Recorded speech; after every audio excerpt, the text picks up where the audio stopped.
کبیرہ گناہوں میں ایک گناہ ہے شہادت الزور، جھوٹی گواہی دینا۔ قرآن کریم میں اللہ رب العزت فرماتے ہیں ایمان والوں کے اوصاف میں کہ عباد الرحمن وہ ہوتے ہیں والذین لا یشہدون الزور، جو جھوٹی گواہی نہیں دیتے۔ ایمان والے کبھی جھوٹی گواہی نہیں دیتے۔ قرآن کریم میں اللہ رب العزت نے فرمایا وَاجْتَنِبُوا قَوْلَ الزُّورِ، اپنے آپ کو جھوٹی گواہی سے بچاؤ۔ نبی اکرم صلی اللہ علیہ وسلم نے فرمایا الا انبئکم باکبر الکبائر، کیا میں تمہیں نہ بتاؤں گناہوں میں بڑا گناہ؟ الاشراک باللہ، اللہ کے ساتھ کسی کو شریک ٹھہرانا، وعقوق الوالدین، والدین کی نافرمانی کرنا، الا وقول الزور، الا وشہادت الزور، اور تم اپنے آپ کو بچاؤ جھوٹی بات سے، جھوٹی گواہی سے۔ فما زال یکررها، آپ صلی اللہ علیہ وسلم نے مسلسل یہ جملہ کہا حتی قلنا لیتہ سکت، یہاں تک کہ ہمارے دل میں یہ بات آئی کاش آپ خاموش ہو جائیں کہ ہم آپ کی بات سمجھ گئے کہ جھوٹی گواہی کتنا بڑا گناہ ہے۔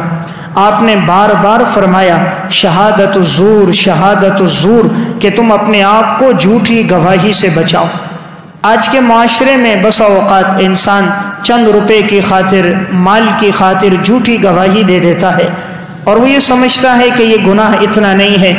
اللہ غفور الرحیم ہے، اس میں کوئی شک نہیں، لیکن اللہ رب العزت کی صفت ان بطش ربک لشدید بھی ہے، اللہ کی پکڑ بھی بہت سخت ہے، اللہ جبار قہار بھی ہے۔ تو جب اللہ اور اس کے رسول نے اس گناہ سے روکا ہے تو انسان اس سے اجتناب کرے۔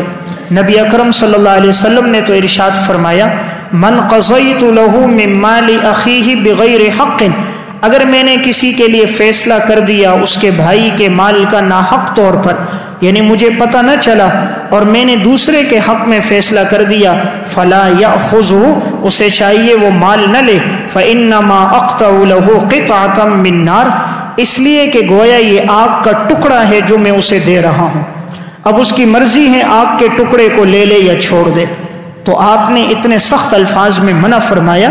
کہ تم جھوٹی گواہی کبھی نہ دینا، گواہی دے کر کسی کے مال پہ قبضہ نہ کرنا، یہ تم مال نہیں لے رہے بلکہ حقیقت میں تم جہنم کی آگ کو اپنے ہاتھ میں لے رہے ہو۔